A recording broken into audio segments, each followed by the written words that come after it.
أشرقت نفسي بنور من فؤادي حينما رددت يا رب العباد وانتشت روحي وصار الدمع يجري.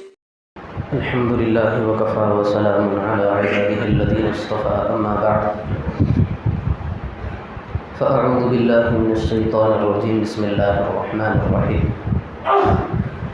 قل اللهم مالك الملك تؤتي الملك من تشاء وتنزع الملك ممن تشاء وتعز من تشاء وتذل من تشاء بيدك الخير إنك على كل شيء قدير تولج الليل في النهار وتولج النهار في الليل وتخرج الحي من الميت وتخرج الميت من الحي وترزق من تشاء بغير حساب صدق اللہ العظیم.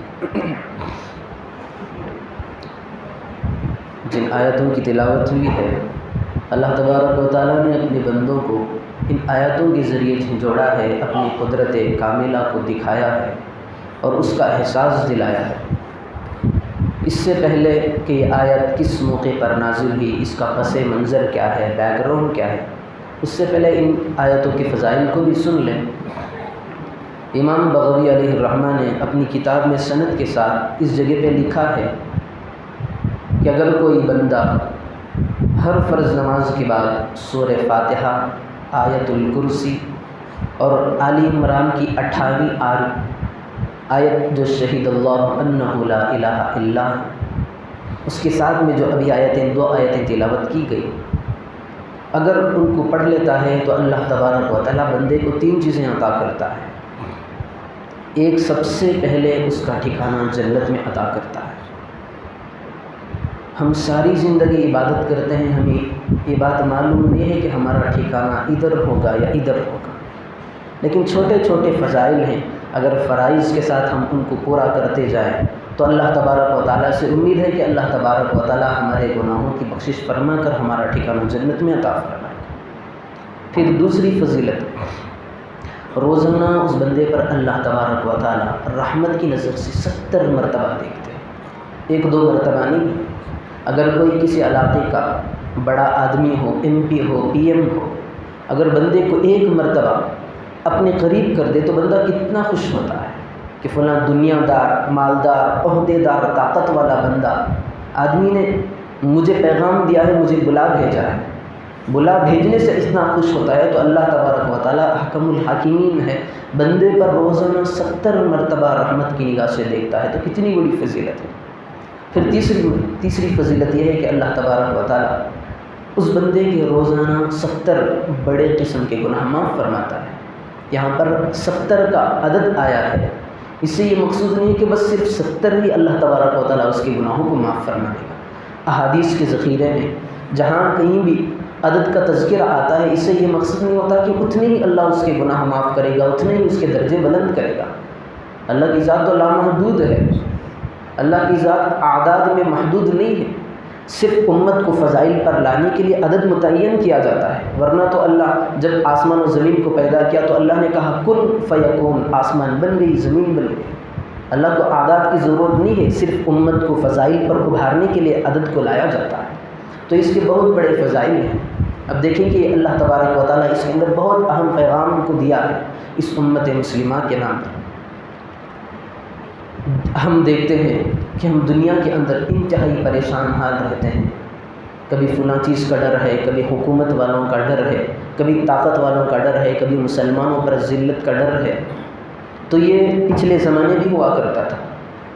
کفار و مشرکین جو مسلمانوں پر مسلط ہیں، یہ اس زمانے سے نہیں ہے، آج سے 1400 سال پہلے سے یہ کوئی معمولی بات نہیں ہے.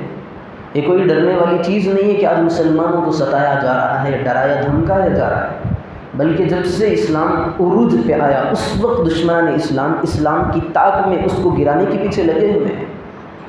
ایک موقع آیا، اللہ کے نبی صلی اللہ علیہ وسلم کو نبوت سے سرفراز کیا گیا.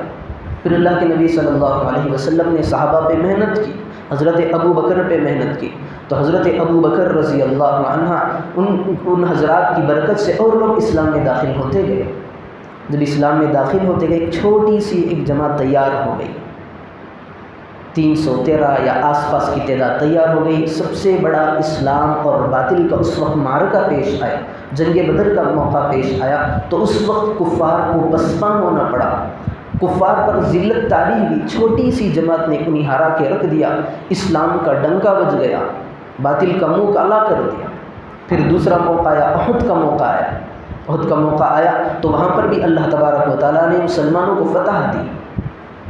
اب یہ چرچے ہونے لگے کہ بھائی بدر میں دیکھیں تو ہمارے ساتھ ایسا ہوا، احد میں دیکھیں تو ہمیں ذلت و رسوائی کا سامنا کرنا پڑا، اور پورے جو اس مکے کے مشرکین تھے ایک جٹ ہو گئے۔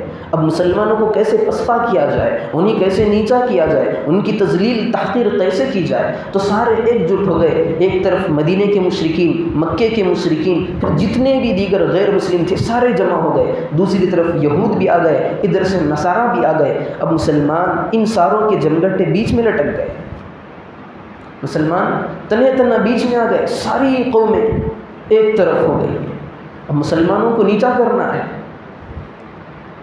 تو اللہ کے رسول صلی اللہ علیہ وسلم نے صحابہ سے مشورہ کیا، بھائی ان کا کیا کیا جائے، اتنی بڑی تعداد ہم پر حملہ کرنے کے لیے آ رہی ہے، اسلام کو مٹانے کے لیے اتنی بڑی تعداد آ رہی ہے۔ تو اللہ کے نبی صلی اللہ علیہ وسلم نے صحابہ کے مشورے کے ساتھ یہ طے کیا کہ اب خندق کو کھدوانا چاہیے، تو مدینے کے باہر خندق کو کھدوا دی گئی۔ 10 صحابہ کو 40 ہاتھ لمبی خندقیں کھودنے کا حکم دے دیا گیا۔ وقت کم ہے، کام بہت زیادہ ہے، صحابہ بھوک کی پرواہ کیے بغیر، پیاس کی پرواہ کیے بغیر، قضائے حاجت جانے کے لیے وقت نہیں، یہاں پر اگر وہاں پر جائیں کھانے کے لیے جائیں تو یہ کون کام کر سکتا ہے، تو اپنی ساری محنتوں کو اس خندق کے کھودنے میں لگا دیا۔ اللہ کے نبی صلی اللہ علیہ وسلم ایک مزدور کی طرح خندق کھودنے میں لگ گئے۔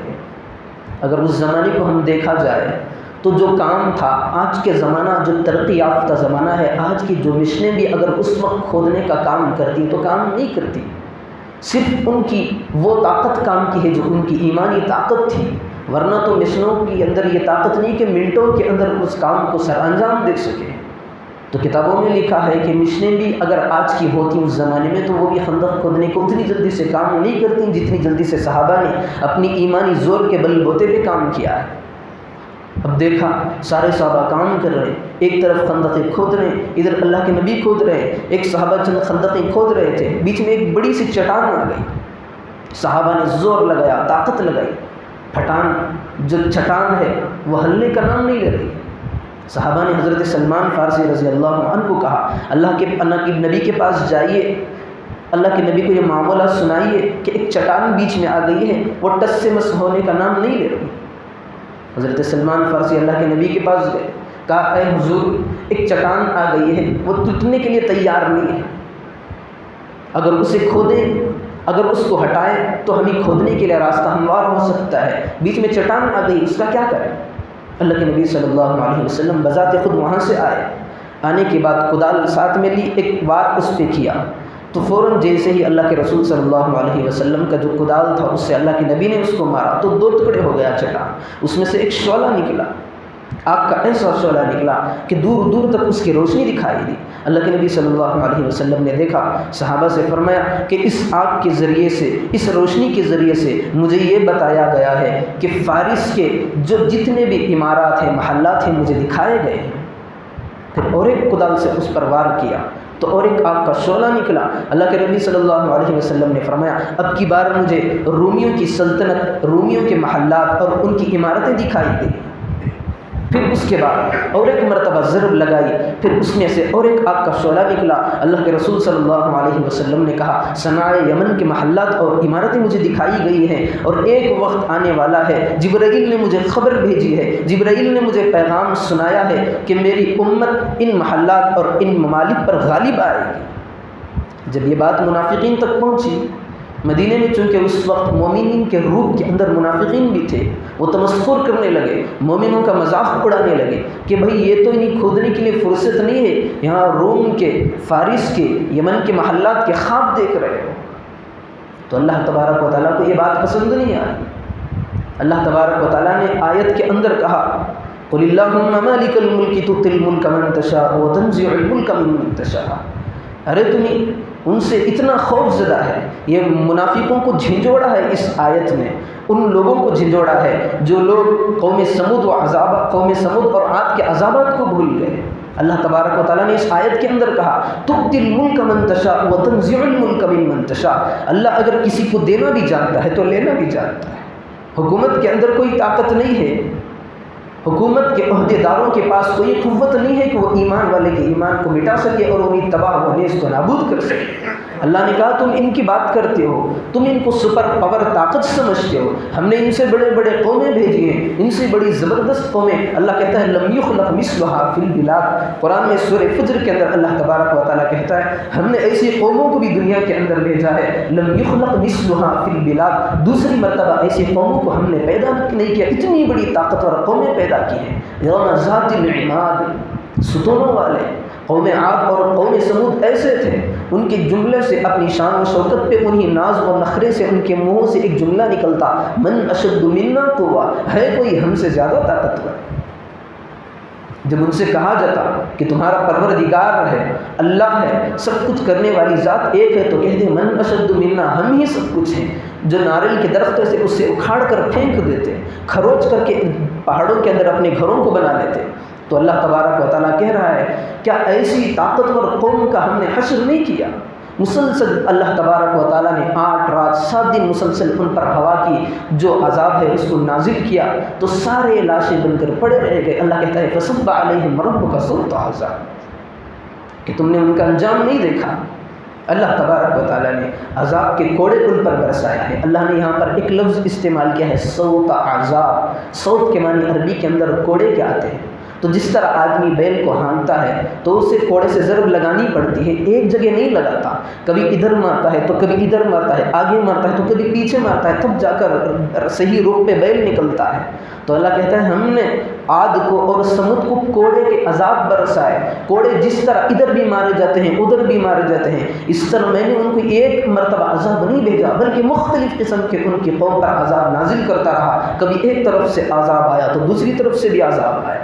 تو اللہ کہتا ہے ان مشرکین مکہ کو جھنجھوڑ کر کہتا ہے، پھر ایمان والوں کو خاص پیغام دیتا ہے کہ حکومت کے دباؤ میں آ کر اپنے ایمان کو نہ بیچنا، حکومت کی طاقت سے خوف زدہ ہو کر اپنے ایمان کو دھوکے میں نہ ڈالنا، اپنے آپ کو تباہ و برباد نہ کرنا۔ حکومتیں تو آتی رہیں گی جاتی رہے گی، 5 سال میں ایک حکومت آتی ہے تو مسلمان تسلی لیتا ہے کہ یہ حکومت ہمارے لیے ٹھیک ہے، یہ حکومت ہمارے لیے ٹھیک نہیں ہوتی، ہمارے اعمال ہمیں ٹھیک لگتے ہیں، اگر ہمارے اعمال صحیح ہیں تو فیصلے اوپر سے آنے والے ہمارے حق میں صحیح رہیں گے، اگر ہمارے اعمال انتہائی بگڑ گئے، اللہ کی نافرمانی ہونے لگی، رسول کی سنتوں سے ہم منہ موڑنے لگے، تو یاد رکھیں یہ حکومت کی طرف سے جو دبدبہ اور زور مسلمانوں پر ہوتا ہے یہ ہمارے حالات کے نتیجے میں ہوتا ہے۔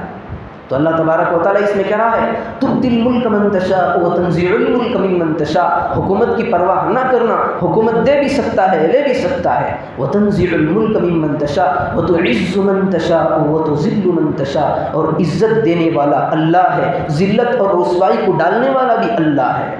پھر اللہ ایک مثال کے ذریعے سمجھاتا ہے اللہ کو حکومتیں بدلنا کوئی بڑی بات نہیں ہے۔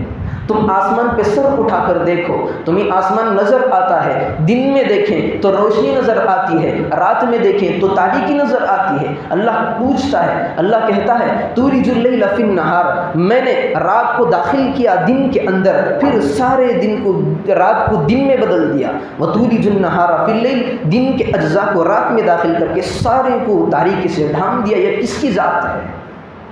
یہ تو مشاہدے کی بات ہے۔ پھر اللہ کہتا ہے جب پیدا کرنے کے اعتبار سے دیکھا جائے تو اللہ کہتا ہے تخرج الحی من المیت وتخرج المیت من الحی، ایک انسان کا ناپاک قطرہ ہے، نطفہ ہے، ایک بے جان چیز، ایک قطرہ، اللہ تبارک و تعالیٰ اس قطرے سے انسان کو پیدا کرتا ہے۔ ایک انڈا ہے، اللہ تبارک و تعالیٰ اس کے ذریعے سے مرغی کو پیدا کرتا ہے۔ ایک دانہ ہے، دانے کے ذریعے اللہ تبارک و تعالیٰ پیڑ پودوں کو اگاتا ہے۔ پھر اب اس کا الٹا کریں، اب انسان سے پھر قطرے کو نکالتا ہے، پھر اس مرغی سے انڈے کو نکالتا ہے، پھر درخت سے پھلوں کو نکالتا ہے۔ تو اللہ کہتا ہے کہ تمہارے دماغ کے اندر یہ بات سمجھ نہیں آتی کہ اللہ تبارک و تعالیٰ مردوں کو زندوں سے نکالتا ہے، زندوں کو مردوں سے نکالتا ہے، رات کو دن میں بدل دیتا ہے، دن کو رات میں بدل دیتا ہے۔ تو اس میں ایمان والوں کے دلوں کو جھنجھوڑا ہے۔ اللہ تبارک و تعالیٰ بس ایک بات کا حکم دیتا ہے کہ کبھی بھی کسی موقع پر اپنی ایمانی طاقت کو گوا نہ بیٹھنا، کسی کے دھوکے میں نہ آنا، دباؤ میں نہ آنا، طاقت اور سلطنت کے غرور میں اکڑ میں آ کر اپنے ایمان کو نہ بیچنا۔ تو ان ساری آیتیں جو بھی آج پڑھی گئیں اس میں ایک خلاصے کے طور پر ایک بات نکلتی ہے کہ ہر موڑ پہ ہمیں اپنے ایمان کی حفاظت کرنی چاہیے۔ جب ایمان ہمارا مضبوط ہوگا تو ہمیں صحابہ کے وہ واقعات بھی یاد آتے ہوں گے، ایک مٹھی بھر جماعت نے ساروں کا مل کر مقابلہ کیا ہے، اگر ان کے پاس ایمان جیسی طاقت نہ ہوتی تو ان کا انجام کیا ہوتا۔ ہمارے پاس تعدادیں لاکھوں کی ہیں، کروڑوں کی تعداد میں مسلمان ہیں، لیکن طاقتیں کہاں ہیں؟ ایمان ختم ہو گیا، طاقتیں چھین لی گئی۔ ایمان جب دلوں کے اندر مضبوط ہونا شروع ہو جاتا ہے تو بغیر اسباب کے بھی اللہ تبارک و تعالیٰ ہمیں طاقتور بنا دیتا ہے۔ تو اس بات کی کوشش کریں ہر موڑ پہ ایمان زندہ کیسے ہوتا ہے، ہر موڑ پہ ہم اللہ کے احکام کے پابند بنیں۔ اللہ کے احکام کا پابند بننا انسان کے اندر ایمان کی جڑوں کو مضبوط کرتا ہے۔ نبی کی سنتوں پر چلنا، نبی کی سنتوں پر جان نچھاور کر دینا ایمان کے تنوں کو مضبوط کر دیتا ہے۔ پھر احکام خداوندی، سنت رسول، شریعت مطہرہ پر جب بندہ مضبوطی کے ساتھ چلتا رہے گا تو اللہ تبارک و تعالیٰ اس کے سارے ایمان کو مضبوط کرتا رہے گا۔ جب ایمان بندے کا مضبوط ہوتا جائے گا تو کتنی بڑی طاقتیں ہوں اس سے بندہ گھبراتا نہیں ہے۔ اللہ تبارک و تعالیٰ سے دعا فرمائیں کہ اللہ تبارک و تعالیٰ ہمیں احکام کا پابند بنائیں، رسول کی سنتوں کا عامل بنائیں، اپنے ایمان کو مضبوط اور پختہ بنانے کی فکر ہمارے اندر نصیب ہو۔